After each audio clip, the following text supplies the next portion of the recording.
But what I'm saying is, what if 50% of the adult population did not engage in work? That's like a full-on transformation for people. Like that'll be a big shock. It would be. I wouldn't want to see that, because I don't think No. that's what people necessarily want to do. Um, People want to contribute, and I I'm just talking about paid work though, so and that's the thing. I don't think people necessarily want to have to do paid work, or be dictated yeah. about, what's worthy of payment and what's not. Um, I like to jump in here just a little bit, because we tend to talk about this sort of binary thing, whether people work as it's, first of all, it's either they're working or they're not whether they're working more or working less. Whereas people could work less hours, they could work fewer years. People might take a couple of years off and, go around Australia with a van and surf. And wouldn't that be nice? Wouldn't that be nice if people had time to do nice things?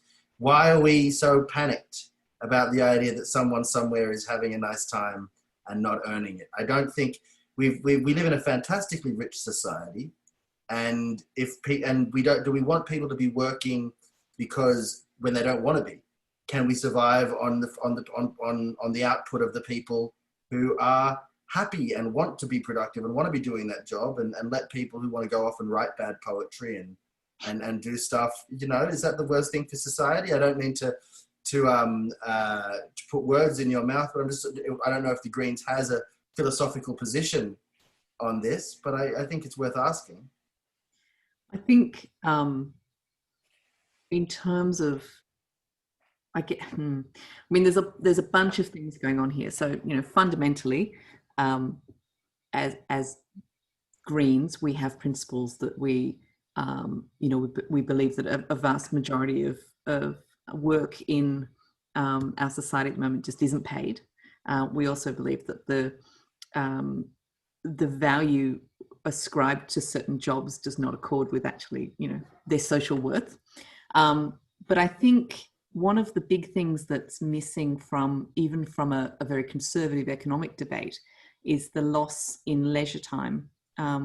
As people are working more and more, they're actually spending a lot less time in local activities. People are spending a lot less time because of commuting or whatever it happens to be, spending in their local economies. And so I think there's a lot to be said for any measure that increases people's leisure time as well as their creativity in terms of boosting local economies. So yeah, you might, people are pretty damaged. Maybe there would be a period of time where people wouldn't want to work. And I think that's okay personally. But ultimately what you want is for everybody who can be working and wants to work to be able to work, but for that work not to necessarily be tied to their standard of living or their well-being. Again, it's that thing of they're deciding to do it without the gun of poverty to their head. Exactly.